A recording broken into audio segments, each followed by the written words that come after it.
Ledwaba uthi kuningi angeneme ngakho ngendlela okuphathwe ngayo lolukhetho okubalwa kukho okunganikezwa isikhathi efanele sokukhankasa kepha ukholwa ukuthi bazonqoba yize kunjalo. The statutes are very clear. Give us 3 delegates that are appointed by the region. Now there's a circular that says now give us the name of that person who's going to cast the vote, and you can guess.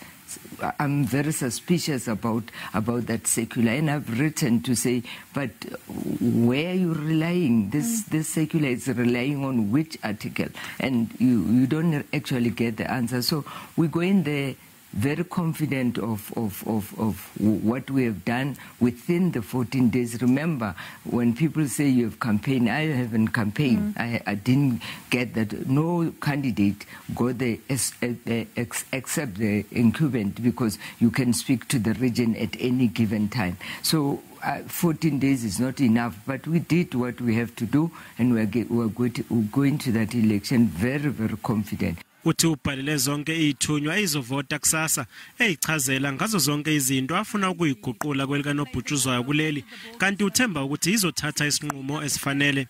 Uthi lesi isikhathi sokuguquko kulomdlalo. Then I'm saying to South Africans, because football is a national asset, I'm saying if tomorrow the voters that are there are going to decide to keep the status quo, we must just know that for the next 4 years, we are going to be crying. We are going to be talking the same language that we are talking today. But I'm asking those voters that are there, I've sent them a letter with the key factors of the things that needs to be changed in South Africa. And I'm trusting them that they're going to do the right thing tomorrow.